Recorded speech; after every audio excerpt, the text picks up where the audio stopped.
Good evening, ladies and gentlemen. You've been viewing some of the wonderful art from Read 152 and the cover illustration by Andrea Couch, the winner of Read's Mary Blair Award. This award is named for the artist and animator Mary Blair, who was a graduate of San Jose State's then fledgling animation program. She went on to become an illustrator for Disney, where she helped inspire the look of such groundbreaking films as Cinderella in 1950, Alice in Wonderland in 1951, and Peter Pan in 1953, thus shaping the look of these iconic animations and helping to open up the industry to women. Andrea Couch, this year's Mary Blair winner, paints and exhibits full-time, and in 2012, Scope NYC named her one of the top 100 emerging artists in the world. Her work is widely published and can be found in private, public, and permanent museum collections worldwide. And, by the way, we are looking for engaging art for our next edition, so if you're acquainted with talented artists, please send them our way. I'm Kathleen Miller, the editor-in-chief of Read. For how many of you is this your first visit to our beautiful Hammer Theater? Excellent. Well, welcome to you. And also, we're fortunate to have in-house tonight President Mary Papazian and our new provost, Dr. Vincent Del Casino, here for tonight's festivities. We'd like to thank the Hammer staff, the Center for Literary Arts, and the San Jose State College of Humanities and the Arts for their support for making this gala possible. We are honored to be part of the college's programming theme, Borderlands, Immigration and Migration in the 21st Century. This programming includes 17 events across design, music, foreign languages, literature, and theater. We are featuring events that reconceptualize the idea of the border, with a focus blurring boundaries, breaking barriers, and building bridges. These events will be going on all fall here in downtown San Jose. For tonight's program, thank you for joining us to celebrate the launch of Read 152. Have you seen it? Did you see it out front? Isn't it beautiful? Woo! It's a stunning magazine. Read is a part of the legacy of San Jose State's history.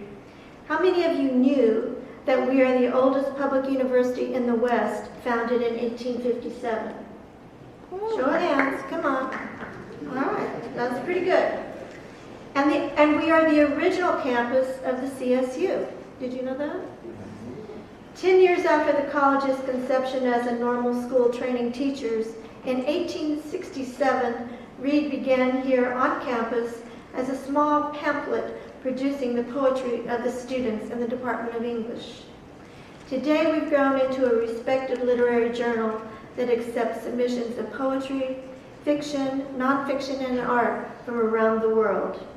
And we have published the work of Pulitzer Prize winners and essays by convicted felons sent to us from the penitentiary. The latter made possible, I'm sure, by the fact that we are one of the last remaining journals willing to accept general submissions without an entry fee. And yet, we are proud to be able to continue to publish a beautiful print journal, something that is becoming a rarer commodity as costs continue to rise. Like many initiatives here at San Jose State, in the arts we rely heavily on funding from the university and donors like the family of Ruth McLean McGee. If you'd like to become a donor, please see me on the terrace after you've had a couple of drinks. Other than myself, Read is produced exclusively by the students of San Jose State who enroll in a class, English 133. Would everyone in the audience who has contributed to Read, whether faculty, staff, writer, or artist, please stand up.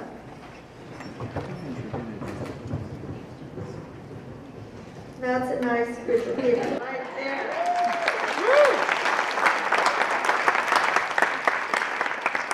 Hillary Clinton said it takes a village to raise a child. Well, it takes a village to put together a magazine, I can tell you.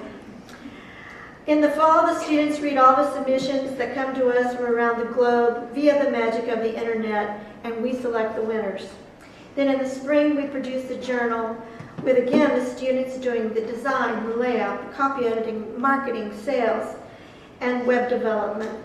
In recent years, we've worked hard to produce original content for our website that allows us to take advantage of the multimedia opportunities of the web. For issue 153, we're doing a special, and that's our next year's edition. We're doing a special segment called Gilroy Strong, a tribute to the community of Gilroy in the aftermath of the shootings at Fisher's Garlic Festival. This was the brainchild of managing editor Sarah Dalton Erickson and will include oral histories with survivors, first responders, and community leaders.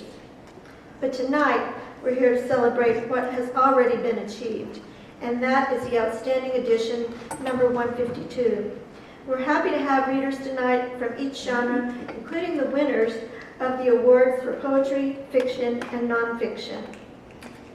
I'd like to bring out our next speaker, who is Reed's poetry editor for 152.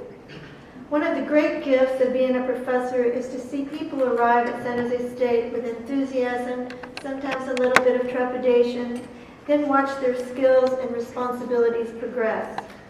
No place is this more apparent than working closely with graduate students in our MFA program.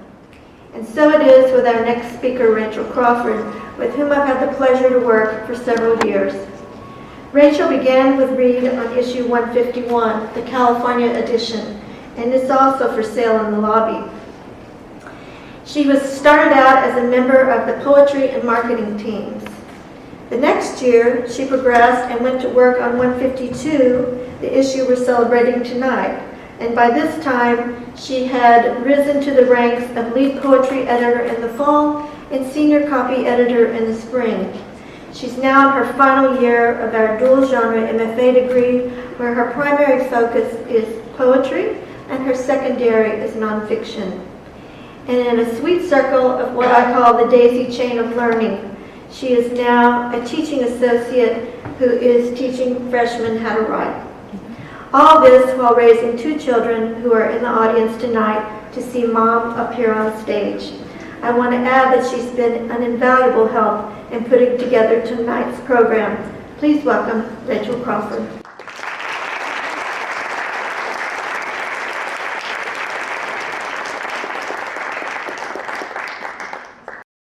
Thank you, Professor Miller, for such a wonderful introduction, for asking me to lead the poetry team last year, and for inviting me to speak tonight about the poetry of Reed Magazine, issue 152.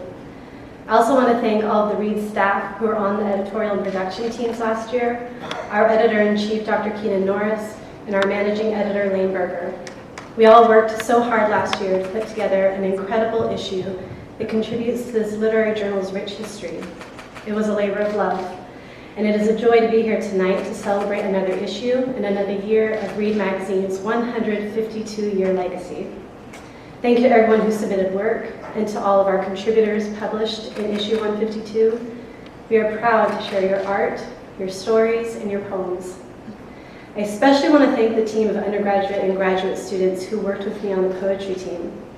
We spent months reading, rating, reviewing, rereading, re-reviewing, and sifting through hundreds of submissions to uncover the gems that you will find as you read issue 152. My team embraced our diverse tastes in poetry in order to bring a range of style and content to our readers, like prose poems, quatrains, free verse, all about rare fish, spitting on a car, or charging through a glass window. We looked for poems attentive to line endings that surprised the reader. We were drawn to poems that earned our emotional responses, but most of all, we searched for poems rich in lyrical language and complex imagery. There are poems from emerging writers from all over the world, alongside local legend Mighty Mike McGee, our very own poet laureate of Santa Clara County. We are proud to publish an original poem by Arthur Z., a National Book Award winner and Pulitzer Prize finalist. Z wrote his poem on the fire and water theme specifically for San Jose State University's Legacy of Poetry Festival of this year, organized by Professor Alan Soldovsky and the Poets and Writers Coalition at San Jose State. What strikes me most about the poems as I go back to read them is the way each poet gets to the core of our human experience. As you search these pages, you'll read poems that explore relationships with family, friends, neighbors, those we want to love, those we want to admire, those we crave, and those we could potentially fear. You'll encounter poems about the generational ties that bind a family's flaws and struggles. You'll read poems that speak to the difficulty of losing someone, whether that is through a broken relationship, the distance of time, or even death, and how we go about mourning those losses. There are poems that express the power of nature, our place in it, what we can learn from it when searching for our own direction in life, and how at times we must step aside and merely watch nature's influence in the moment. Some of the poems navigate the landscape of memories and how we hold on to a past in a way that influences our present. And finally, there are poems in 152 that examine the inner self, whether it is the arrogance in our own infallibility or the discovery of our own brokenness. As Allen Ginsberg once wrote, poetry is the one place where people can speak their original human mind.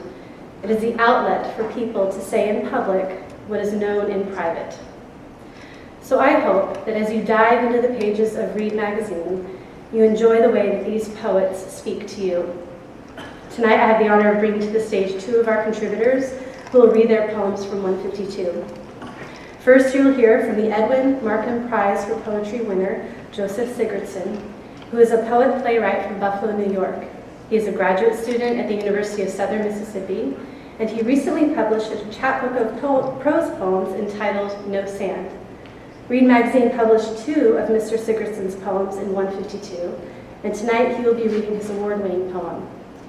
Our second poet who will read tonight is Anne Shalick, a writer, editor, and musician living in the San Francisco Bay Area. Her poems have appeared in Catamaran Literary Reader, DNQ Review, the Sandhill Review, and elsewhere.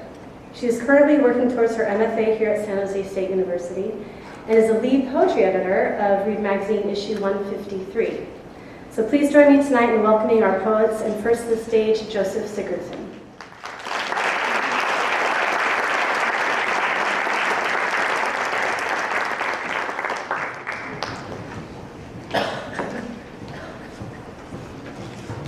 Hi, my name is Joseph Sigurdson, and this is my poem, Letter To. Dear friend, now in the city where the roads lie cracked from the winter, and the windows crystallized with white mandalas, and the fireplace frozen in front of your rubbing hands without me, how are you? I've moved to where it rains when the sun's out, and where leper armadillos get hit by trucks and let their tongues solder to the pavement. Here my neighbor wipes his brow with a baseball cap, expels his chaw into the grass. I can't sweat enough. It's only cold in my relapse dreams, and you're always there with me. I've been smoking a pipe, unbent billiard, briar brown and smooth with homegrown tobacco. I'll careen it with my tongue and teeth while the humid dew floats and the feral cats stagger, exhaling until I quaver. Reminds me of our coffee cup ashtrays on insanely drunk Tuesdays. We fill them up in 2 hours, lighting new cigarettes with olds. I saw you kill a fifth and whip it at a moving freight train, and you saw me crack bottle caps with a chapstick and a plastic spork in my teeth and my eye socket. And I saw you peeing atop a ball stop with an arm in the air like you had the answer. And you saw me brewing prison hooch under my bed, and we saw 3 years rout away like it was all worth it. One night I woke and you were letting that bottle hang, letting that lazy cigarette light the couch aflame. In the morning you were nursing me with liquor when I shook so hard I couldn't swallow. I didn't know you would quit. I heard it from that junkie who kept having the dope-sick seizures in the room next door. It got me thinking, I've never heard you breathe soberly, and you're my best friend. Whoever you are now, I want you to know I haven't felt like myself in 446 days. At the meetings, I hold calloused hands and recite scripture, then open my eyes to a room of villains with cups of coffee and cardigans and phone chargers. An old man called the withdrawal visiting a natural wonder. You can read about it all you want, but it's only real when you're there, and once you leave it, it's gone again. You already know this. I'm starting to forget what we used to see, but I won't forget to mail this one too, like the other ones. What was that address again? Right back. Thank you.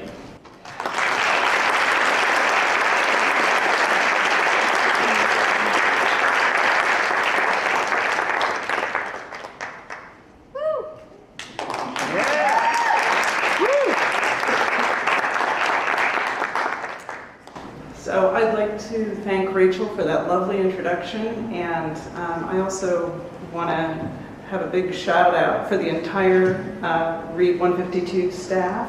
I'm on the other side now as lead poetry editor, and I'm beginning to get a good grasp of just how much work it goes into producing such a beautiful issue.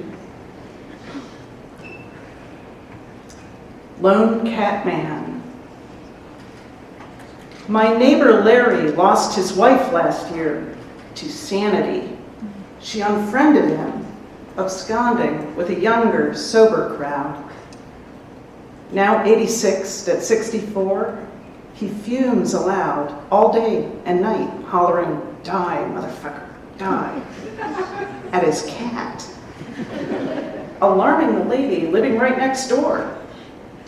He has never been caught hawking a loogie on her Jag, but there they glisten on the hood those weekday evenings when she beats him to the last open spot.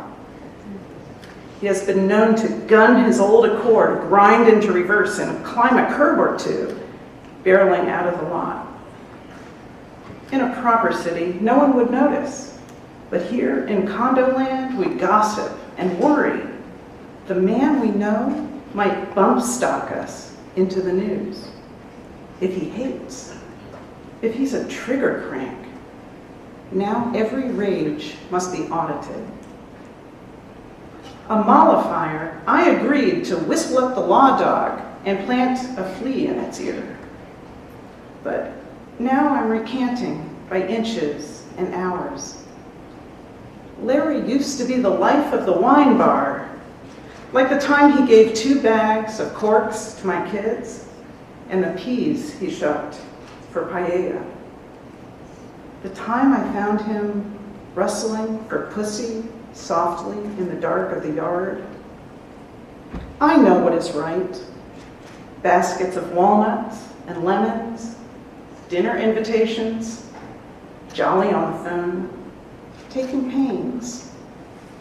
I know quite well what kinds of deeds I'll choose to leave undone.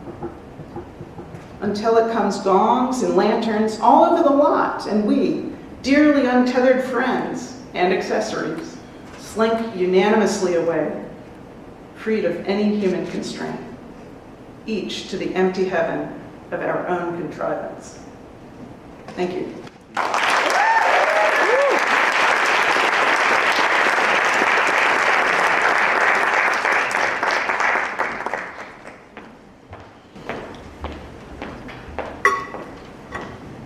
Okay, fiction poetry has established a high bar.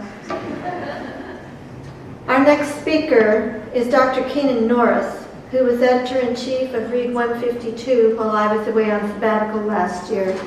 By all rights, Keenan should be up here as MC because he did such an impressive job bringing this edition into print, but he, in his generosity, has allowed me to be the host of tonight's program. Keenan has been a terrific addition to our faculty, where he teaches creative writing courses in fiction and nonfiction, as well as American literature. He holds a PhD from the University of California, Riverside, and serves as a guest editor for the Oxford African American Studies Center. He is the author of the chapbook By the Lemon Tree and the novel Brother and the Dancer, winner of the James D. Houston Award. Last month in the Los Angeles Review of Books, he published a thought-provoking piece on America's history with racial violence, titled Red Summer 1919-2019, the 100th anniversary of a current crisis. Please welcome Dr. Keenan Norris.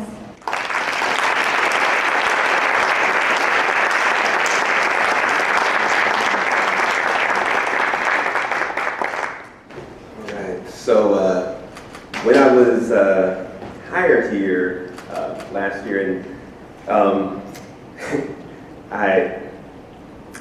they told me my first official act, or my first public act as a professor here would be to organize and then MC a gala at the Hammer Theater.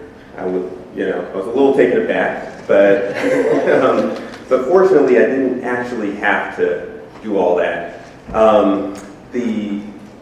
The staff that Kathy was able to retain for me in my role as faculty advisor for Read Magazine was an incredible help. I want to take time especially to thank Lane Berger, who, as managing editor of Read Magazine issue 152, really from the marketing manual that she authored and composed and continued to bring through its development. We were able to sorry, this is what happens when you don't have notes.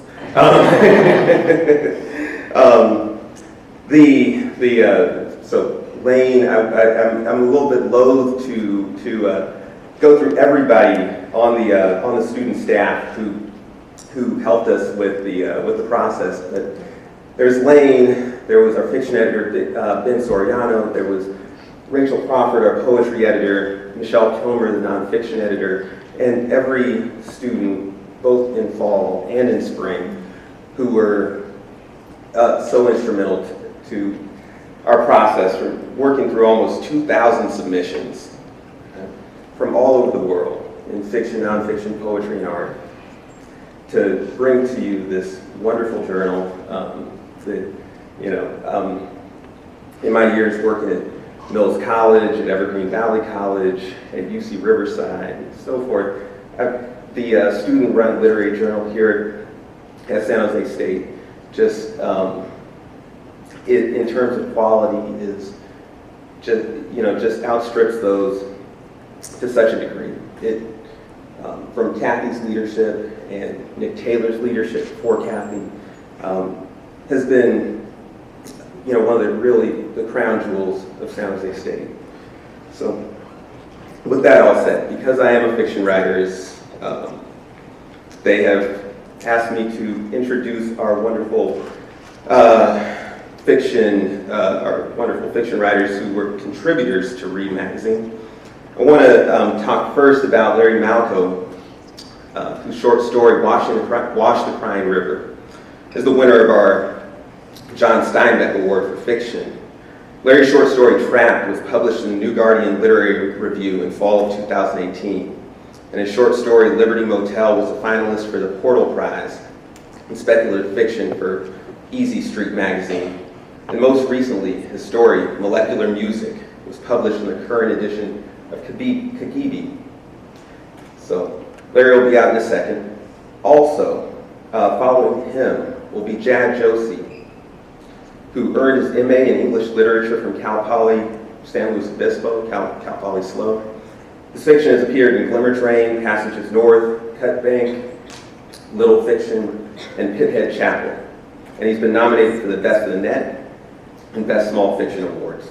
His short story, Light in Time, How They Canter, is published in Read 152. I'd first like to introduce Larry Malco.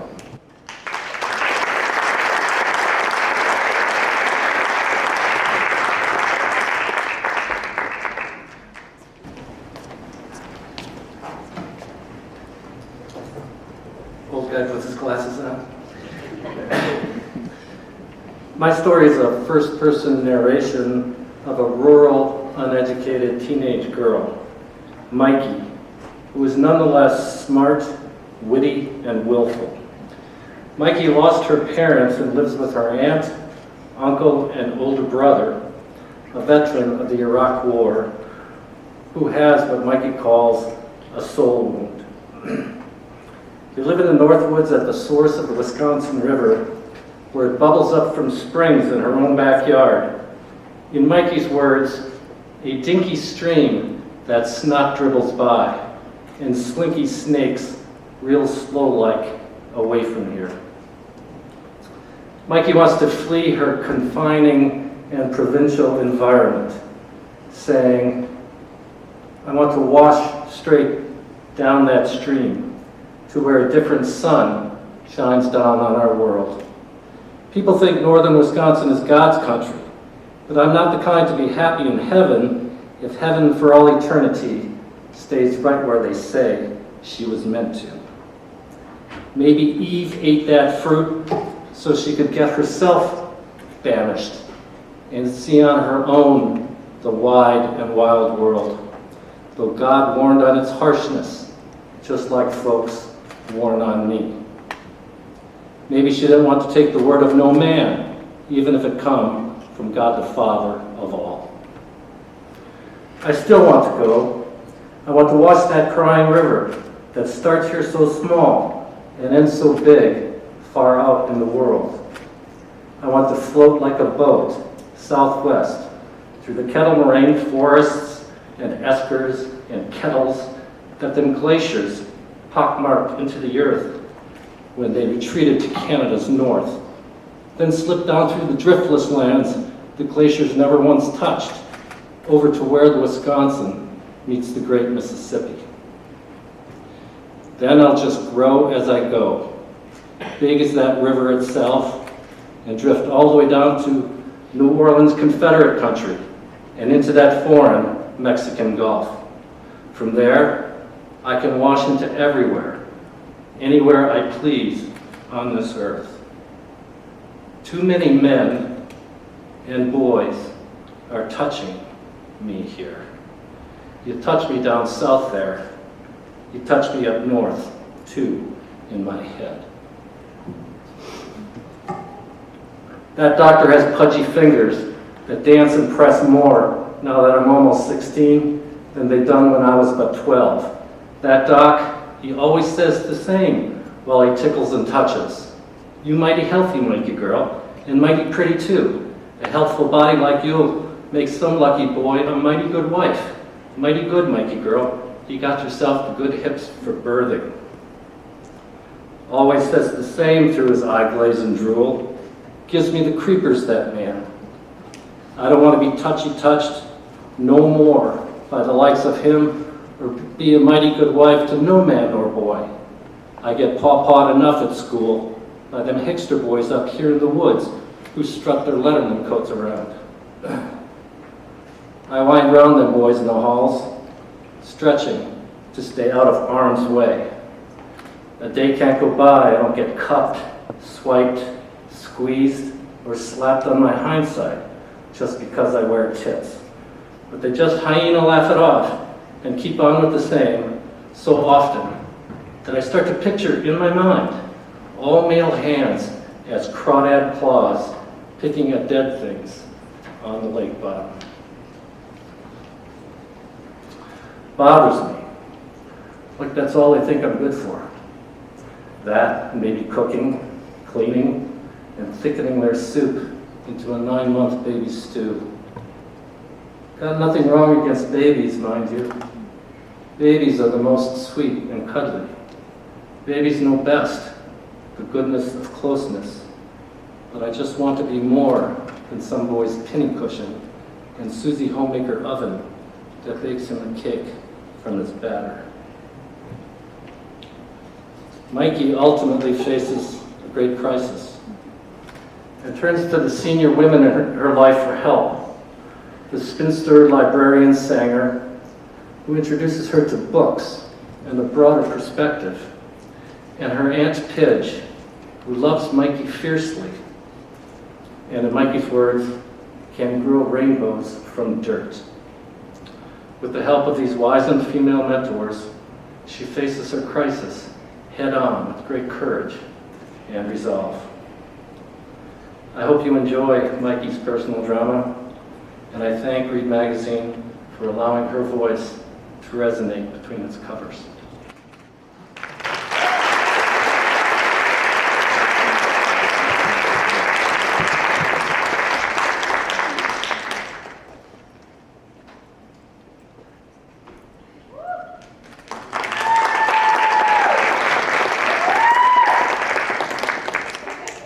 First, I want to say thanks to the wonderful editorial team at Read, and for everyone who put this event together. It's a real honor to be here, so thank you. Light and time, how they canter. On the day after Catcher turned 6 years old, his mother gave him a second-hand scooter. She asked him to ride to the gas station convenience store on 5th and Walnut and get a carton of 2% milk. She did not give him any money. And now, 20 years later, he was going to rob the place for a second time. The station was tucked back from the corner, encompassed by matching walls of oleander, manicured hedges made unkempt by car-swept air. Catcher was fond of the showy pink flowers that persisted. When they were gone, he ignored the oleander, except by way of missing the flowers.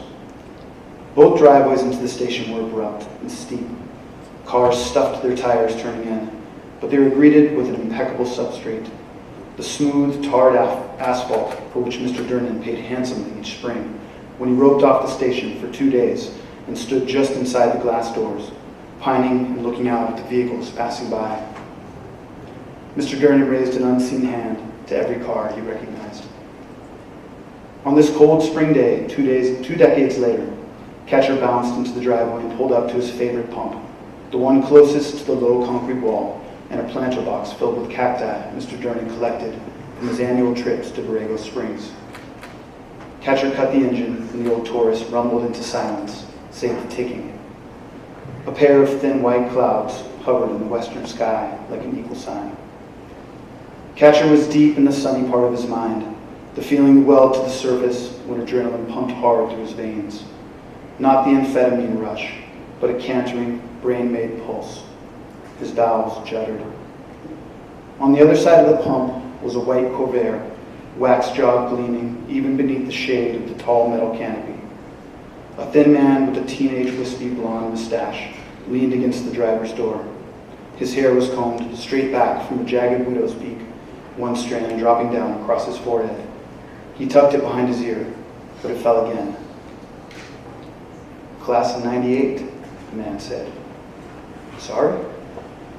"Don't be sorry. It wasn't that bad. I knew it was your first time." The man took a hard draw on his cigarette and exhaled smoke from his nostrils like a dragon. Catcher felt the sunny part of him gone, the hole that it left, not exactly empty, but full of something niggling. The man chewed the corner of his mustache. "That ain't me," Catcher said. The man chuckled. "I'd never forget a mouth like that." Catcher had never punched a man before, not in the face, not like the movies. He figured there must be nothing to it once you got moving, but he didn't really know because it had never been his skin or his bones. The man smiled and turned to the front of the Corvair, tipping the nozzle and tapping it against the filler neck. Catcher imagined crossing the concrete island between them, grabbing a fistful of the man's shirt and wringing it around his knuckles. He would press the man against the hot metal of the Corvair and gnash his teeth into the clear coat until his mouth filled with blood. He would drop the man to the ground, and as he crumpled, lift the pump and drop it across the man's temple, across the shadow of his jaw, across his stupid fucking cheekbone. Or he would do none of those things. "I'm not who you think," Catcher said. The man pitched his cigarette into the trash can and lowered himself into the driver's seat, into the brown leather with the tweed stripe down the middle and ruler-straight black piping. The engine rumbled to life, chunk, chunk, chunk, like when your heartbeat fills your throat. "See you around, Catcher," the man said. The Corvair rumbled down the steep driveway and swung wide, turning carefully onto 5th Street. Once the tailpipe had cleared without scraping, he rose to the tires in a long burnout, and the rear end disappeared behind dark smoke. The breeze gathered the smoke upon itself. When it found Catcher's nose, It was acrid and unforgettable. His fingertips were buzzing. I hope you'll pick up a copy of the magazine and see what happens next.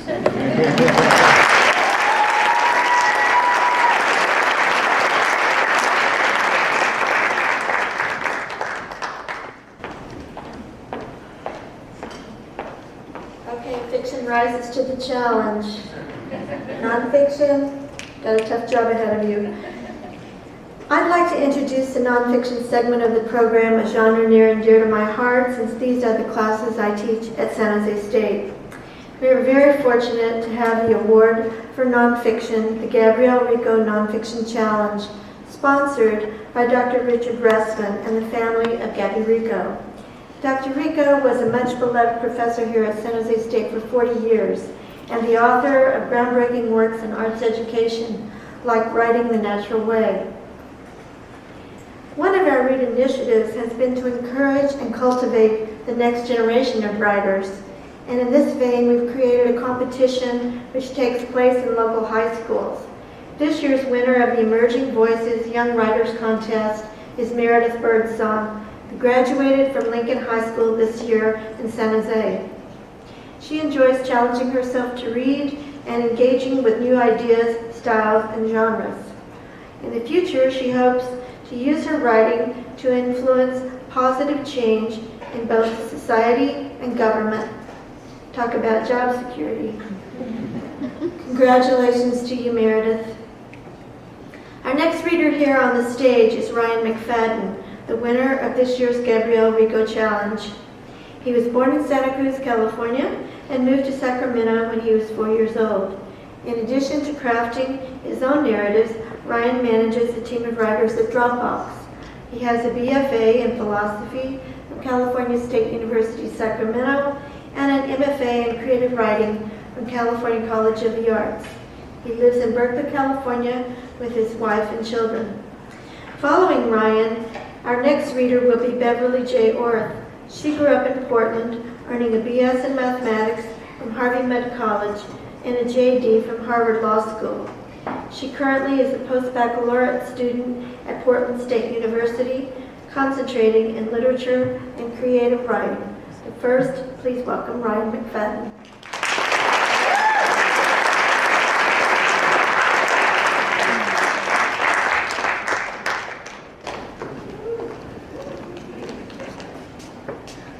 Hi. I can't see any of you. My dad, Mark, had a heart attack on December 8th, 2017, and passed away on Christmas Eve. Tonight I'll be reading a few short excerpts from the story of what happened in those days in between. At 7 a.m., I see this text from Judith, my dad's girlfriend. Ryan, it's very urgent that you call me. At Dominican Hospital, and your dad's having major heart attacks and is in surgery now. Had to call the ambulance at 4:40 this morning. Pray now, XO. In the third room on the left, a body lies naked in a hospital bed.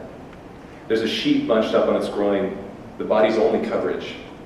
A breathing tube is shoved down its throat. There's a pile of curly black-gray hair on the pillow. 2 half-inch tubes connect from the body's groin to a machine at the bedside. One bears bright blood, the other dark. Blue restraints grip the body's ankles, and below them gleam familiar, rotten toenails, yellow and cracked. I know these toenails. I've known them my whole life. Hi, Dad, I say. 2 days later, Judith's sister brings their 90-year-old mother by the ICU to visit. She explains that this is Mark, that he's very sick. You remember Mark, right? The old woman thinks and then blurts out, Mark, it's Fleta Frick. Mom, I don't think he can hear. Mark, it's Fleta, remember me? We were sweethearts. Okay, Mom, we were lovers. I shoot a look at the RN, but he keeps working. A minute passes in weird silence. Senile old crone, why are you here?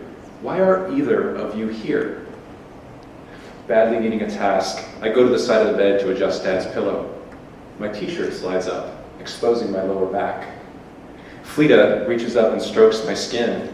"Strong," she says. A 90-year-old groping me as I stand over my dad's half-dead corpse. Here's a weirdo memory I'm left with. 13 days after the heart attack, the doc and I talk logistics. The next day, we'll take him off life support. What time? How about 11? 11 good for you? I coordinate the family members who live close. I call my sister. Then I end my calls and I sit in silence. Suddenly, I'm hyperventilating. Straw that broke the camel's back. This one last weight is what buckles me. I just scheduled my own dad's death. That night, I go to the hospital alone. It's quiet, and he's awake. I stroke his forehead and tell him things I remember. Happy things. I try to plant happy seeds.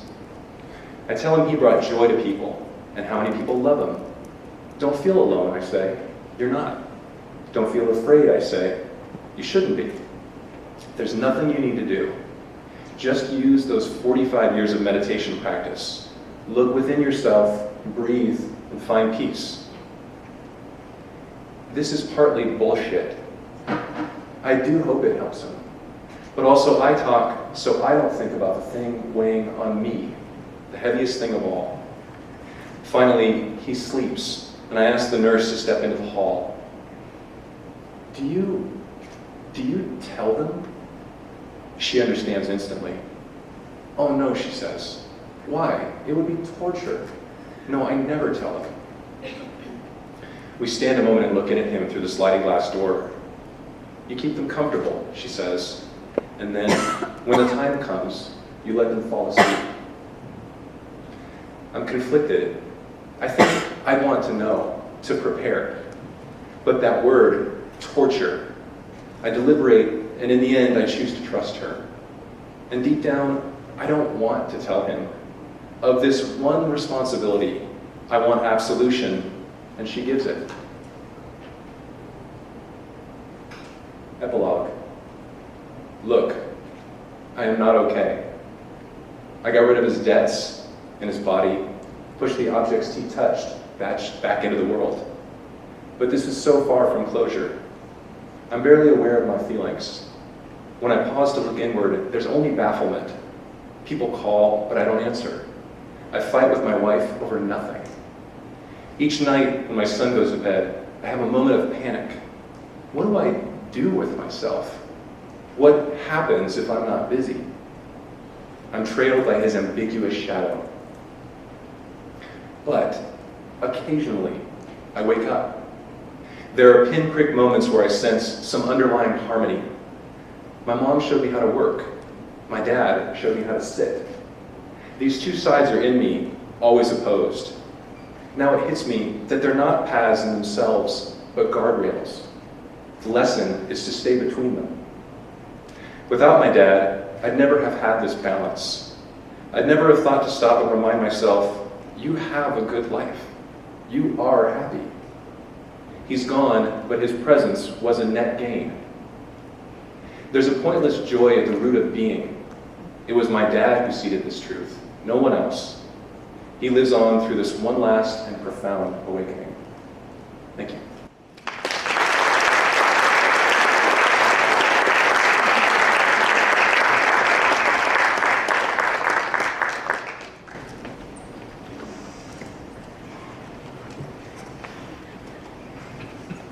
In an old photograph album, there's a black and white photo of me.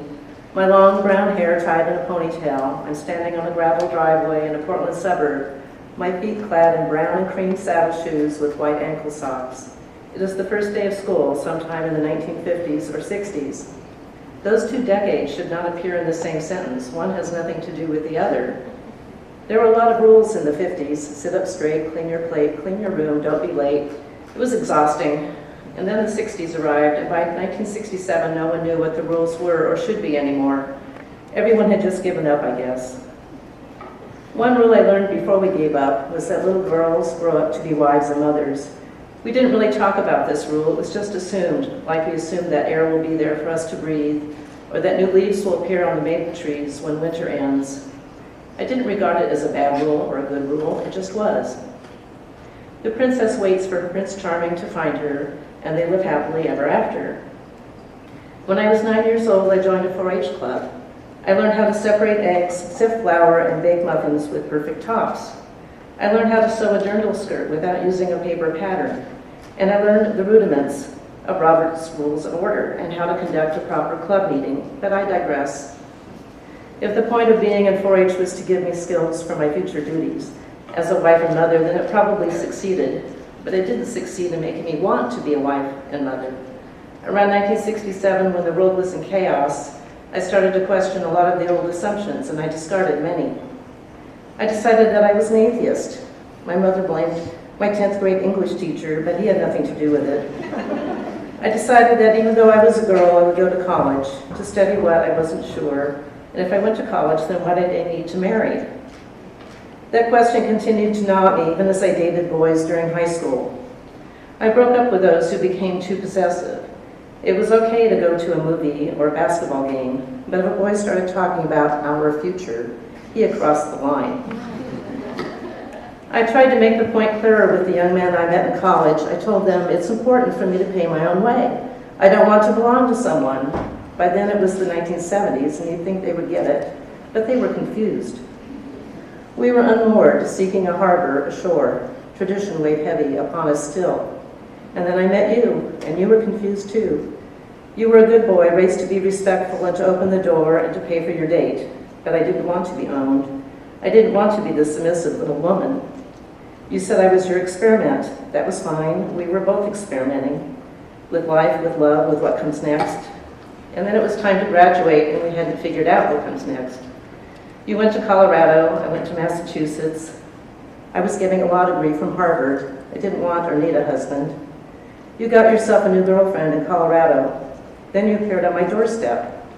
You broke up with me in December, but you flew to Boston a few weeks later and said you had made a mistake. The experiment wasn't over. And then we were a couple again, but what about my personal vow to not be owned? Could this work? I had no idea. I had many conditions regarding this marriage thing. I would keep my own name and my own money, and I wasn't keen on being a mother, but I could sign a piece of paper. That was not too much to ask. My mother was upset that we did not have a wedding. We were married by a Colorado district court judge in his chambers. Later, we sent telegrams to our parents. It was expedient and modern. Then many years later, you had your midlife crisis. You didn't want a fast sports car or hair transplants or a mistress. You wanted a child. But you didn't know how to tell me, so you left a plaintive note on the dining room table and moved to a hotel. And maybe for the first time I asked myself whether this marriage thing was worth it. It seemed to work for my parents, but it didn't work for everyone. And did I want to be a mother? I wasn't sure. The experiment had too many unknowns, too many variables. There was no control to compare the results to. When our daughters were 14 and 11 years old, I realized that you and I were growing older together. That was a comforting thought. Our children will move away someday, but we would still have each other. In my mind, I saw us puttering around the house and growing flowers in the garden and playing with our future grandchildren. I did not feel owned. I felt companionship. And I felt a kinship with all 4 of my grandparents who had lived into old age with their respective spouses. As a very young woman, I had spurned marriage, but now I recognized its advantages. Late one night in November of that year, 2003, you asked me, "What does it mean if you have bloody diarrhea?" This is not a question I wanted to hear. Ask me, "Darling, where is the recipe for chicken piccata?" Or "What time is your dental appointment?" Don't ask me about bloody diarrhea.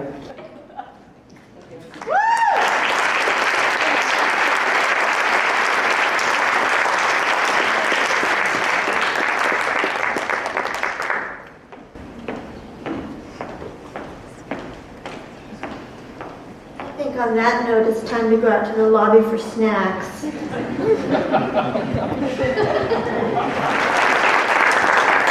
Welcome back, everyone. The second part of our program is the first event of the Center for Literary Arts season, and in this regard, I'm filling in for director Selena Anderson, who has just given birth to a little boy, Ian Anderson Morgan.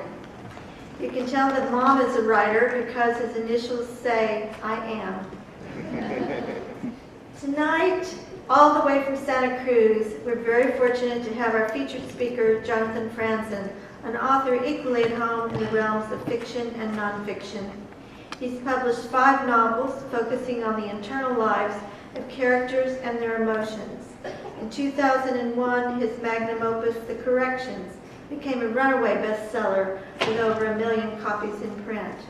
It earned the National Book Award, was named a finalist for the Pulitzer Prize, and landed on the Time magazine's list of the 100 best novels in English.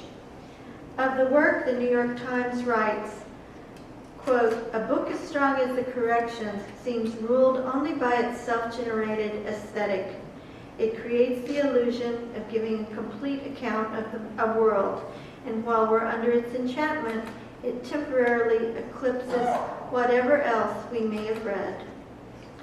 9 years later, the New York Times would write, quote, "Jonathan Franzen's new novel, Freedom, like his previous one, The Corrections, is a masterpiece of American fiction." I know we have many aspiring writers in the crowd tonight, so I couldn't resist delivering one of Jonathan's 10 tips for you. It's doubtful that anyone with an internet connection in his workplace is writing good fiction. This may explain a lot, right? Jonathan's nonfiction includes 3 collections of essays, a work of translation, and a memoir called The Discomfort Zone. I love that title. Last November, The End of the Earth debuted. In an interview, Jonathan stated, "On the one hand, to function well, you have to believe in yourself and your abilities and summon enormous confidence from somewhere. On the other hand, to write well, or just be a good person, you need to be able to doubt yourself, to entertain the possibility that you're wrong about everything, that you don't know everything, and to have sympathy with people whose lives and beliefs and perspectives are very different from yours," which sounds like a great theme for the Borderland series. This month, The New Yorker published Jonathan's essay, "What If We Stopped Pretending? The Climate Apocalypse is Coming. To prepare for it, we need to admit that we can't prevent it." I have to tell you, I read it, it's beautifully written, and it's quite thought-provoking, and the only problem is it has me rethinking my dedication to paying off my credit cards right now. So, but I will let Jonathan come out here and tell you all about it himself. Please welcome Jonathan Franzen.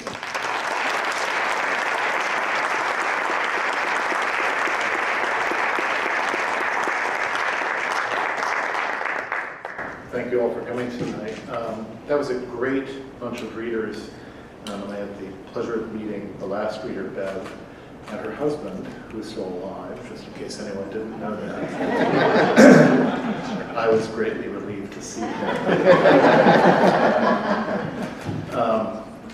I had actually thought to read that climate essay tonight, and I was discouraged from doing that, so I had to scramble to find something else.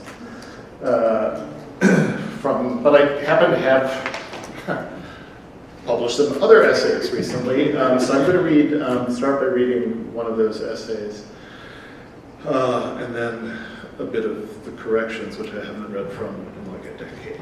It just seemed like a fun thing to do. So again, thank you for coming.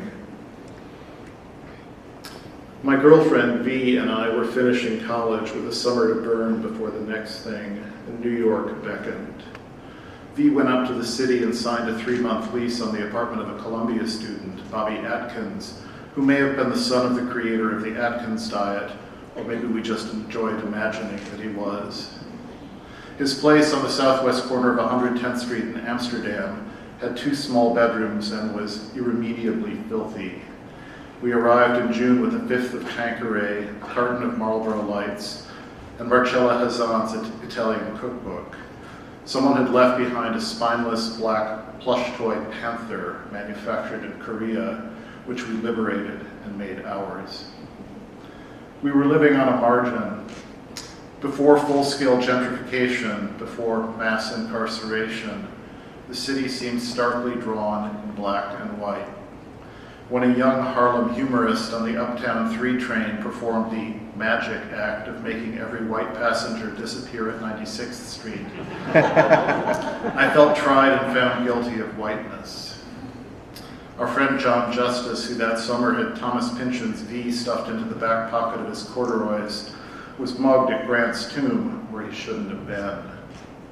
I was aesthetically attracted to cities, but morbidly afraid of being shot. In New York, Amsterdam Avenue was a sharp dividing line, and I stood on the east side of it only once when I made the mistake of riding a C train to 110th and walking home from there. It was late afternoon, and nobody paid attention to me, but I was lightheaded with fear. Deepening my impression of menace were the heavy light-blocking security gates on our windows and the police lock in our entry hall, its steel rod anchored to the floor and angling up to a slot on the front door. I associated it with our next-door neighbor, an elderly white man with raging senile dementia. He would pound on our door or stand on the landing wearing only pajama bottoms and asseverate over and over, using a vile epithet, that his wife was having relations with black men. I was afraid of Tim too, and I hated him for naming a racial division we liberal kids accepted in silence. In theory, V and I were trying to write fiction, but I was oppressed by the summer heat and by the penitentiary gloom of the Atkins place, the cockroaches, the wandering neighbor. V and I fought, wept, made up, and played with our Black Panther. We practiced cooking and semiotic criticism and ventured out, always going west, to the Thalia Theater and Hunan Balcony and Papyrus Books, where I bought the latest issue of semiotext and dense volumes of theory by Derrida and Kenneth Burke. I don't remember how I had any money at all. Conceivably, my parents, despite their disapproval of New York and my cohabitation with V, had given me some hundreds of dollars. I do remember sending letters to various magazines inquiring about paid internships and being told that I needed to have applied 6 months earlier. Luckily, my brother Tom was in New York that summer doing a loft conversion for the hotshot young photographer Gregory Heisler. Tom, who was then based in Chicago, had come east with a Chicago friend of Heisler's who wanted to start a renovation business and hoped to pick up some skills from my brother and split the profits. But Heisler could see that Tom had all the know-how. Before long, the friend was sent back to Chicago, leaving Tom without a laborer. This became my job. Heisler was a portraitist, eventually best known for his double-exposed image of George H.W. Bush on the cover of Time. His loft was at the corner of Broadway and Houston, on the top floor of the Cable Building, then a den of sweatshops, later the home of the Angelica Theater. The building was zoned for commercial use, and Tom and Heisler hadn't bothered with city permits. And so for me at least, there was a frisson of illegality to the hidden apartment that Tom was building behind the photo studio's south wall. Heisler wanted every surface in the apartment covered with a trendy gray plastic laminate whose little raised dots made edging it with a router a nightmare. I spent long afternoons in a cloud of acetone fumes, cleaning rubber cement off the laminate, while Tom in another room cursed the raised dots. My job was to fetch things.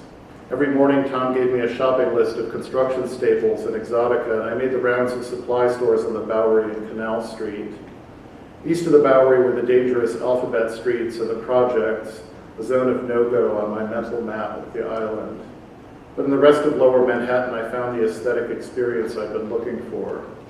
Soho's transformation was still larval, its streets quiet, its iron pillars peeling. Lower Broadway was peopled with garment workers, and the city below Canal seemed hungover from the 70s, as if the buildings were surprised to find themselves still standing. On the 4th of July weekend, V and John Justice and I got up onto the old West Side elevated highway, closed but not yet demolished, and went walking under the new World Trade Center towers, brutalist but not yet tragic, and didn't see another person, white or black, in any direction. Romantically deserted vistas were what I wanted in a city when I was 21. On the evening of the 4th, when Morningside Heights began to sound like wartime Beirut, V and I went over to East End Avenue to watch the official fireworks from our friend Lisa Albert's family's apartment. I was astonished when her building's elevator opened directly into the apartment's front hall. Her family's cook asked me if I'd like a sandwich, and I said, "Yes, please." It had never occurred to me that my background and Albert's weren't more or less the same. I hadn't imagined that an apartment like hers existed, or that a person only 5 years older than I was, Greg Heisler, could have a team of assistants at his disposal. He also had a willowy and dumb-strikingly beautiful wife, Prue, who came from Australia and wore airy white summer dresses that made me think of Daisy Buchanan. The city's dividing line of wealth was not unrelated to the other dividing line, but it was less distinctly geographical and easier for me to cross. Under the spell of my elite college education, I envisioned overthrowing the capitalist political economy in the near future through the application of literary theory. But in the meantime, my education enabled me to feel at ease on the wealth side of the line. At the formal Midtown restaurant where V's visiting grandmother took the two of us to lunch one day, I was given a blue blazer to wear with my black jeans, and this was all it took for me to pass. I was too idealistic to want more money than I needed to subsist, too arrogant to envy Heisler, and so to me the rich were mainly a curiosity, interesting for the conspicuousness of both their consumption and their thrift. When V and I visited our other grandparents at the country estate outside the city, they showed me the little paintings by Renoir and Cézanne in their living room and served us stale store-bought cookies. At Tavern on the Green, where we were taken to dinner by my brother Bob's in-laws, a pair of psychoanalysts who had an apartment not a lot smaller than Albert's, I was appalled to learn that if you wanted a vegetable with your steak, you had to pay extra for it. The money seemed of no consequence to Bob's father-in-law, but we noticed that one of the mother-in-law's shoes was held together with electrical tape. Heisler, too, was given to grand gestures, like flying Tom's soon-to-be wife out from Chicago for a weekend. But he paid Tom $12,500 for the loft conversion, approximately 1/8 of what it would have cost with a New York contractor. It was people like Tom and me who didn't recognize the value of what they had at hand. Tom realized too late that he could easily have charged Heisler 2 or 3 times as much, and I left Manhattan in mid-August, owing $225 to St. Luke's Hospital. To celebrate the end of the summer and also, I think, our engagement to be married, V and I had gone to dinner at a Cuban restaurant on Columbus Avenue, Victor's, which her former boyfriend, a Cuban, had frequented. I started with black bean soup and was a few spoonfuls into it when the beans seemed to come alive on my tongue, churning with a kind of malevolent aggression. I reached into my mouth and pulled out a narrow shard of glass. V flagged down our server and complained to him. The server summoned the manager, who apologized, examined the piece of glass, disappeared with it, and then came back to hustle us out of the restaurant.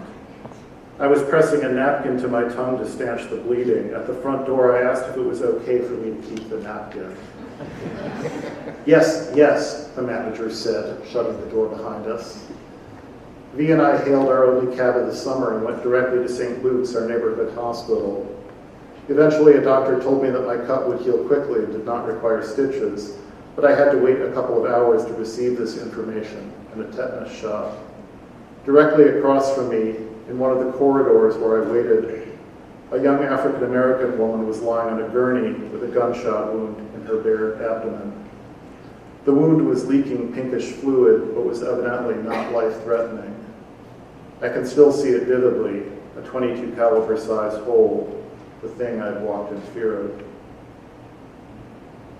15 years later, after being married and divorced, I built a work studio in a loft on 125th Street, following Tom's example and hanging my own drywall, wiring my own outlets. I'd gotten smarter about money, and I was able to jump on a cheap space in Harlem because I wasn't scared of the city anymore. I had a personal connection with the Harlemites in my building, and after work I could go downtown and safely walk with my friends on the alphabet streets, which were being colonized by young white people. In time, on the strength of the sales of the book I'd written in Harlem, I bought my own Upper East Side apartment and became a person who took younger friends and relatives to dinner at places they couldn't have afforded. The city's dividing line had become more permeable, at least in one direction. White power had reasserted itself through the pressure of real estate prices and police actions. In hindsight, the era of white fear seems most remarkable for having lasted as long as it did. Of all my mistakes as a 21-year-old in the city, the one I now regret the most was my failure to imagine that the black New Yorkers I was afraid of might be even more afraid of me. On my last full day in Manhattan that summer, I got a check from Greg Heisler for my last 4 weeks of work. To cash it, I had to go to the European American Bank, a strange little hexagonal building that sat on a bite of dismal parkland taken out of Soho's southeast flank. I don't remember how many $100 bills I was given there. Maybe it was 6, maybe 9. But it seemed to me a dangerous amount of cash to carry in my wallet. Before I left the bank, I discreetly slipped the bills into one of my socks. Outside, it was one of those bright August mornings when a cold front flushes the badness from the city's sky. I headed straight to the nearest subway, anxious about my wealth, hoping I could pass as poor to someone who wanted the money in my sock more than I did. Now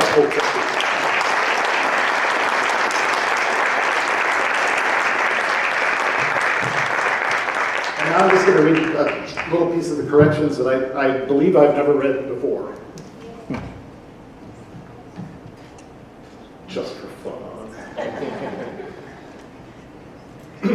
I think you'll get all the information you need as I read it. It starts on page 229. Hey Dad, what's for dinner? Caleb said. Can we have mixed grill? Yes, Gary said, I will make dinner and I will do the dishes and I may also trim the hedge because I, for one, am feeling good. All right, Caroline, does that sound okay to you? Yes, please, sure, make dinner, she murmured, staring at the TV. Good, I will make dinner.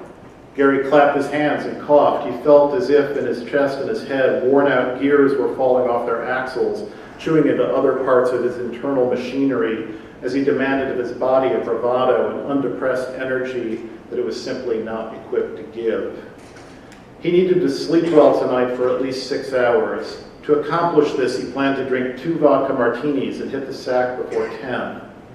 He upended the vodka bottle over a shaker of ice and brazenly let it glug and glug, because he, a vice president at Centrust, had nothing to be ashamed of in relaxing after a hard day's work. He started a mesquite fire and drank the martini down. Like a thrown coin in a wide, teetering orbit of decay, he circled back into the kitchen and managed to get the meat ready, but he felt too tired to cook it. Because Caroline and Caleb had paid no attention to him when he made the first martini, he now made a second for energy and general bolsterment, and officially considered it his first. Battling the vitreous lensing effects of a vodka buzz, he went out and threw meat onto the grill. Again, the weariness, again, the deficit of every friendly neurofactor overtook him. In plain view of his entire family, he made a third, officially a second, martini and drank it down. Through the window, he observed that the grill was in flames. He filled a Teflon skillet with water and spilled only some of it as he rushed out to pour it on the fire. A cloud of steam and smoke and aerosol grease went up. He flipped all the meat scraps, exposing their charred, glossy undersides. There was a smell of wet burnedness, such as firemen leave behind. Not enough life remained in the coals to do more than faintly color the raw sides of the meat scraps, though we left them on for another 10 minutes. His miraculously considerate son Jonah had meanwhile set the table and put out bread and butter. Gary served the less burned and less raw bits of meat to his wife and children. Wielding his knife and fork clumsily, he filled his mouth with cinders and bloody chicken that he was too tired to chew and swallow, and also too tired to get up and spit out. He sat with the unchewed bird flesh in his mouth until he realized that saliva was trickling down his chin. A poor way indeed to demonstrate good mental health. He swallowed the bolus whole. It felt like a tennis ball going down. His family was looking at him. "Daddy, feeling okay?" Aaron said. Gary wiped his chin. Fine, Aaron, thank you. Tickett's a little tough. He coughed, his esophagus a column of flame. Maybe you want to go lie down, Caroline said as to a child. I think I'll trim that hedge, Gary said. You seem pretty tired, Caroline said. Maybe you should lie down instead. Not tired, Caroline, just got some smoke in my eyes. Gary, I know you're telling everybody I'm depressed, but as it happens, I'm not. Gary, right, Aaron? Am I right? She told you I'm clinically depressed, right? Aaron, caught off guard, looked to Caroline, who shook her head at him slowly and significantly. Well, did she? Gary said. Aaron lowered his eyes to his plate, blushing. The spasm of love that Gary felt then for his oldest son, his sweet, honest, vain, blushing son, was intimately connected to the rage that was now propelling him before he understood what was happening away from the table. He was cursing in front of his kids. He was saying, fuck this, Caroline, fuck your whispering, I'm gonna fucking go trim that fucking hedge. Jonah and Caleb lowered their heads, ducking as if under fire. Aaron seemed to be reading the story of his life, in particular his future, on his grease-smeared dinner plate. Caroline spoke in the calm, low, quavering voice of the patently abused. Okay, Gary, good, she said. Just please then let us enjoy our dinner. Please just go. Gary went. He stormed outside and crossed the backyard. All the foliage near the house was chalky now with outpouring indoor light, but there was still enough twilight in the western trees to make them silhouettes. In the garage, he took the 8-foot stepladder down from its brackets and danced and spun with it, nearly knocking out the window of the SUV before he got control. He hauled the ladder around to the front of the house, turned on lights, and came back for the electric trimmer and the 100-foot extension cord. To keep the dirty cord from contact with his expensive linen shirt, which he belatedly realized he was still wearing, he let the cord drag behind him and get destructively tangled up in flowers. He stripped down to his t-shirt, but didn't stop to change his pants for fear of losing momentum and lying down in the day heat radiating lawn and listening to the crickets and the ratcheting cicadas and nodding off. Sustained physical exertion cleared his head to some extent. He mounted the ladder and lopped the lime green lolling tops off yews, leaning out as far as he dared. Probably, finding himself unable to reach the 12 inches of hedge nearest the house, he should have turned off the clipper and come down and moved the ladder closer. But since it was a matter of 12 inches, and he didn't have infinite reserves of energy and patience, he tried to walk the ladder toward the house, to kind of swing its legs and hop with it, while continuing to grip in his left hand the running clipper. The gentle blow, the almost stingless brush or bump that he then delivered to the meaty palm part of his right thumb proved on inspection to have made a deep and heavily bleeding hole that in the best of all possible worlds an emergency physician would have looked at. But Gary was nothing if not conscientious. He knew he was too drunk to drive himself to Chestnut Hill Hospital, and he couldn't ask Caroline to drive him there without raising awkward questions regarding his decision to climb a ladder and operate a power tool while intoxicated, which would collaterally entail admitting how much vodka he'd drunk before dinner, and in general paint the opposite of the picture of good mental health that he'd intended to create by coming out to trim the hedge. So while a swarm of skin-biting and fabric-eating insects attracted by the porch lights flew into the house through the front door that Gary, as he hurried inside with his strangely cool blood pooling in the cup of both hands, had neglected to kick shut behind him, he closeted himself in the downstairs bathroom and released the blood into the sink, seeing pomegranate juice or chocolate syrup or dirty motor oil in its ferric swirls. He ran cold water on the gash. From outside the unlocked bathroom door, Jonah asked if he had hurt himself. Gary assembled with his left hand an absorptive pad of toilet paper and pressed it to the wound and one-handedly applied plastic surgical tape that the blood and water immediately made unsticky. There was blood on the toilet seat, blood on the floor, blood on the door. Dad, bugs are coming in, Jonah said. Yeah, Jonah, why don't you shut the door and then go up and take a bath? I'll come up soon and play checkers. Can we play chess instead? Yes. You have to give me a queen, a bishop, a horse, and a rook, though. Yes, go take a bath. Will you come up soon? Yes. Gary tore fresh tape from the fanged dispenser and laughed at himself in the mirror to be sure he could still do it. Blood was soaking through the toilet paper, trickling around his wrist and loosening the tape. He wrapped the hand in a guest towel, and with a second guest towel well dampened, he wiped the bathroom clean of blood. He opened the door a crack and listened to Caroline's voice upstairs, to the dishwasher in the kitchen, to Jonah's bathwater running. A trail of blood receded up the central hallway toward the front door. Sorry, I shouldn't laugh, but I will. Crouching and moving sideways in crab fashion, with his injured hand pressed to his belly, Gary swabbed up the blood with the guest towel. Further blood was spattered on the gray wooden floor. Sorry, I haven't looked at this in a long time. Further blood was spattered on the gray wooden floor of the front porch. He walked up the sides of his feet for quiet. He went to the kitchen for a bucket and a mop, and there in the kitchen was the liquor cabinet. Well, he opened it.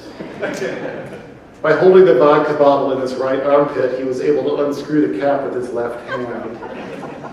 And as he was raising the bottle, as he was tilting his head to make a late, small withdrawal from the rather tiny balance that remained, his gaze drifted over the top of the cabinet door, and he saw the camera.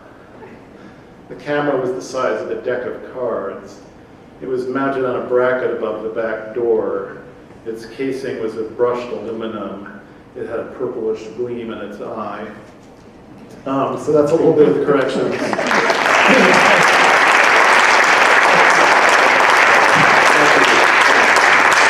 That is my third novel.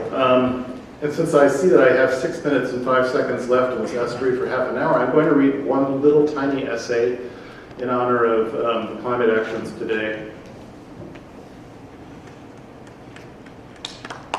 Oh. Water.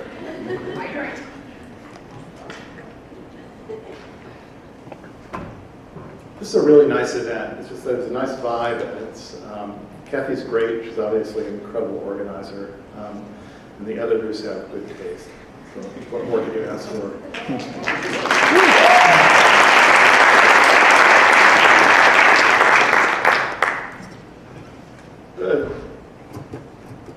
This is called XING PED.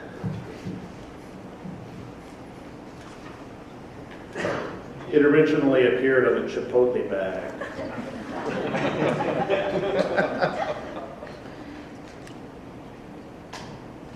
We're told that as a species, human beings are hardwired to take the short view, to discount a future that may never come anyway. This is certainly the thinking of the engineers who composed the traffic instructions that are painted on city streets. They seem to presume that you're driving with your eyes fixed on a spot directly beyond the hood of your vehicle. You're supposed to be like, oh, now there's a ped, and now, whoa, here comes a shing. Looks Chinese, but isn't. And then, well, here things become somewhat incoherent, because if you're taking such an extremely short view, how are you even supposed to see a pedestrian who's starting to cross the street? It's weird. When you learn to drive, you're told to aim high with your steering. But if you see a message in the distance, and this is from San Jose Airport, by the way, Mineta, San Jose Airport, excuse me. When you learn to drive, you're told to aim high with your steering, but if you see a message at a distance and you read it in the normal top to bottom way as bus to yield, you are making a mistake. The furiously merging bus is expecting you to yield. Only a bad driver would know this from reading what's painted on the road. And so, to survive in a modern world in which not only traffic engineering, but our reigning political and economic systems reward short-sightedness, you learn to think, or not think, like a bad driver. You yield to bus. You take the paper cup, you drink your drink, you throw it away. Every minute in America, 30,000 paper cups are chucked. Far away on another continent, the Brazilian Atlantic rainforest has been leveled to create vast eucalyptus plantations to supply the world with pulp. But that's way beyond the hood of your vehicle. You have places much nearer you need to be. Your life is complicated enough already without dragging a reusable cup around with you all day. Even if you carried one, you know you're living in a world designed for bad drivers. And what earthly difference is your 0.00015 discarded Starbucks cups per minute going to make? What difference does it make if the emissions of your vehicle are infinitesimally hastening the arrival of an all but uninhabitable and not so distant future? Human beings are human beings, and hard wiring is hard wiring. We'll X that bridge when we come to it. Thank you.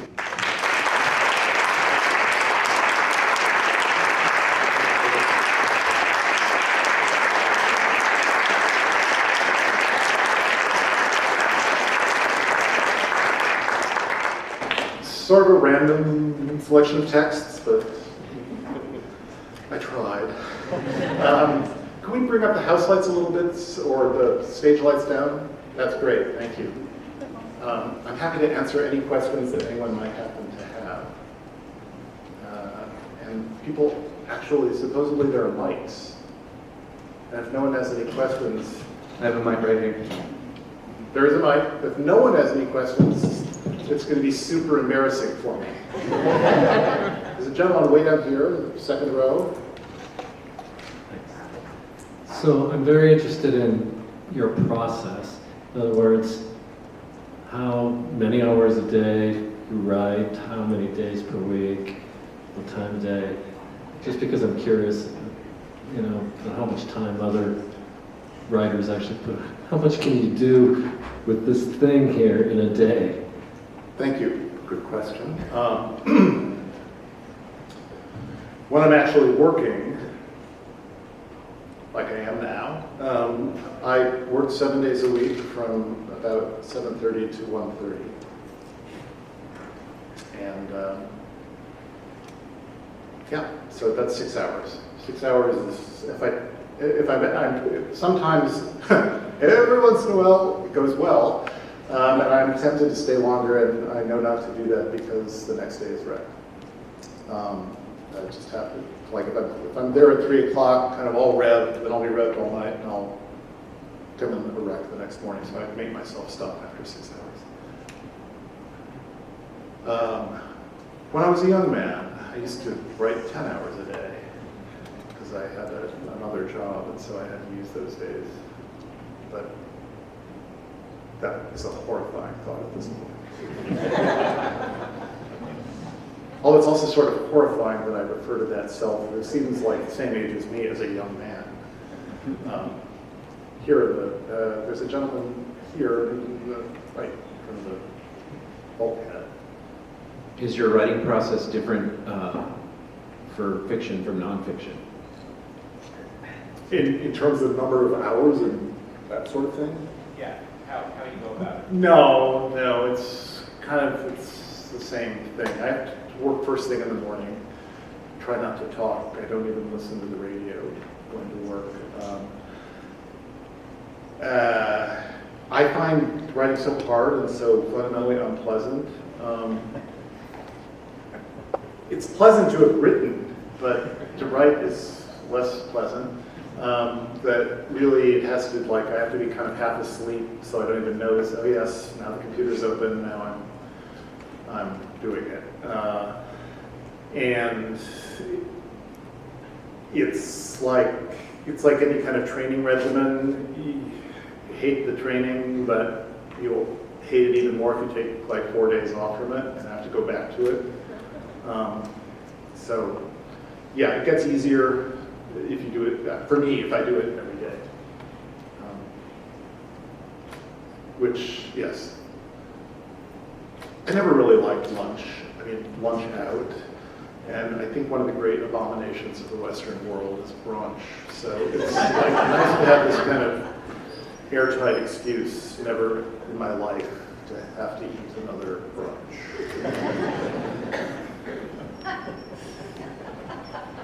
Those were super sweet questions. Does anyone have a harder one? Is anybody? Oh, yes, here, the second row. Oh, I was going to read it. I was going to read it, and I was dissuaded. Kathy represented that many people had already read it and that it would be boring. And now it's too late. Also, it's kind of a downer. I mean, normally I try to,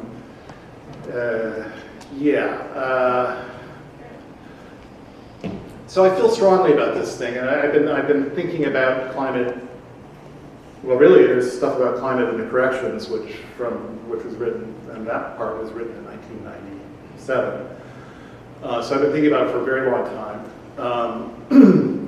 Almost as long as we've been failing to do anything about climate change. And I keep trying to say what I mean without pissing people off.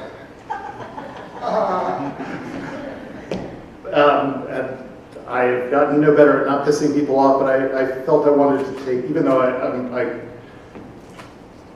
there are two largish essays substantially about climate change in this book, and I thought I'd done everything said everything I had to say, but I continue to be so,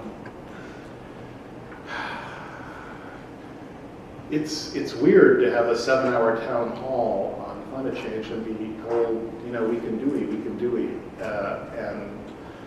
and we still have 11 years, if we can get this thing done by 2030, we can save the planet. It's just frustrating to feel, first of all, in possession of some rather dark knowledge about the point of no return that we are heading towards, and almost certainly cannot stop ourselves from reaching. It's also frustrating to know that a whole lot of people think that, but no one dares say it. And that really includes certainly every climate scientist I've ever spoken to privately. So there's this weird disconnect between a fact well known to anyone who pays attention and actually listens to the scientists. Even if the scientists won't, for various reasons, get up in public and say, that 2-degree thing, good luck, which is what they all say. So I just wanted to try one more time to try to change the conversation just a little bit, because at a certain point, wishful thinking and pretending that something is true that is not true starts to get in the way of valuable things we could be doing and should be doing, having to do primarily, really, adaptation and mitigation and resilience instead of just mitigation. Right now we have a kind of, here's another thing. You actually talk to people in state government, local government, you talk to people at the Pentagon. They're all totally doing adaptation and resilience stuff because they know it's just weirdly in the realm of political discourse, it's all still mitigation. So I think we should be doing more to make our society more resilient, which partly entails making it a more just and fair and equal society, and recognizing that we're all in it together and that we actually need society, because if you don't have society, things get really ugly. And we also really need to talk about what's happening to large swaths of the world that our emissions will soon render uninhabitable, and what we owe people who live there, who were not responsible for what is happening, and we are responsible. So this is all kind of going through my head, and I decided to take one more bite of the apple, and that's where that came from. But that's my short version of the essay. But also just to remind, really to kind of make a comparison between well, actually a direct analogy between the really, really bad stuff that's already starting to happen and it's going to get so much worse, so much sooner than anyone wants to admit. How much like an individual life that is. You think you want to live forever. As for a while, you do think you're going to live forever. You can't wrap your mind around the fact that you're going to die. And then you realize, well, I'm going to die, probably pretty soon. And to try to learn from the fact that we deal with that by nonetheless loving and helping people and things we love. And trying to win small victories, because that's really all any individual can do, because you're going to lose, you're going to lose the big fight. So it's actually not a hopeless picture from a certain weird perspective. And I think as long as you keep, so there's this all this false hope that I think is getting in the way of potentially people being kinder to each other and doing more for things in the present, while continuing, of course, to try to reduce our carbon emissions, which is very, very important. It's not saying, I'm not saying don't do that, but that there are actually, given that that's not going to save us, there are really some very important other things we should be doing. And some of them don't even look like climate actions, but in the context of society falling apart, they start looking like climate actions. So that was the 3-minute and 30-second version of the essay. I have time for maybe one more question. This is a cruel advancing clock, and if someone would please just throw me a bone and ask, you know, I've already said how many hours a day I We have another question right over here. Oh, sorry, where? And she already has the mic over here. Oh, yes, sorry. You have the mic already. What kind of going on? Yes. I was wondering what life experiences have you had, or what books have you read that have inspired you to write the content or genre of the books that you have written in the past? I'm afraid I'll have to keep you all here for 3 hours to answer that question. Yeah.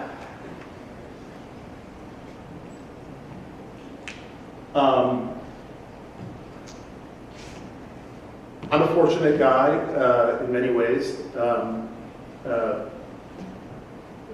Did not come particularly from economic privilege, but pretty much checked all the other available privilege boxes. But I would say above all, I had a good family. There were lots of fights. It was not a happy family, but it was a good family. I really would just want to say, particularly having the parents I had, who were amazing people, who had kind of limited circumstances. Both had grown up poor, and my mother really didn't have much education past high school, and my father had only a technical engineering degree past high school. And they were basically spent their lives working really hard to achieve a middle-class life and to give their sons opportunities. And yet they were giants. They were incredible people who, if you put them, if they had a little bit more to work with, there's no telling what they could have done. My mother should have been a CEO. She was instead, she was mom, and she stayed home and cooked. And my dad didn't really want, his father made him be an engineer because it seemed practical. In fact, when he went to register at the University of Minnesota in, what would that have been, 1933, he didn't even get to go up to the registration desk. His father went up and said he's going to be an engineer. And my dad did, and he immediately did, and was good at it. But so I, in terms of inspiration,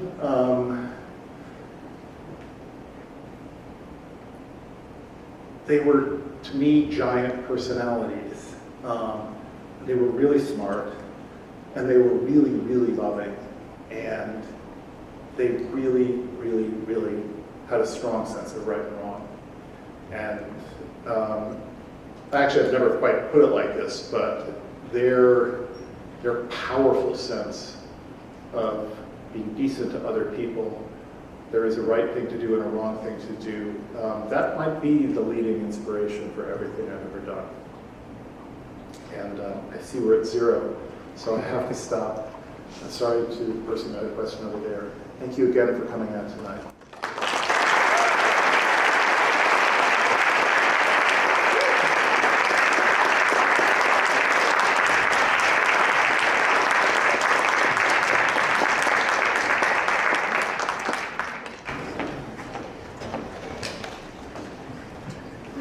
There's been a lot of literary horsepower up on the stage tonight. Let's give another round of applause for Jonathan.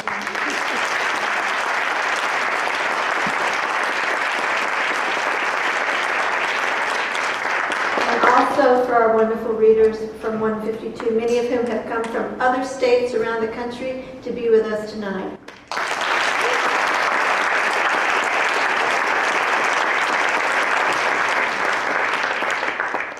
In closing, I'd like to thank the Center for Literary Arts for letting us share this wonderful event with them.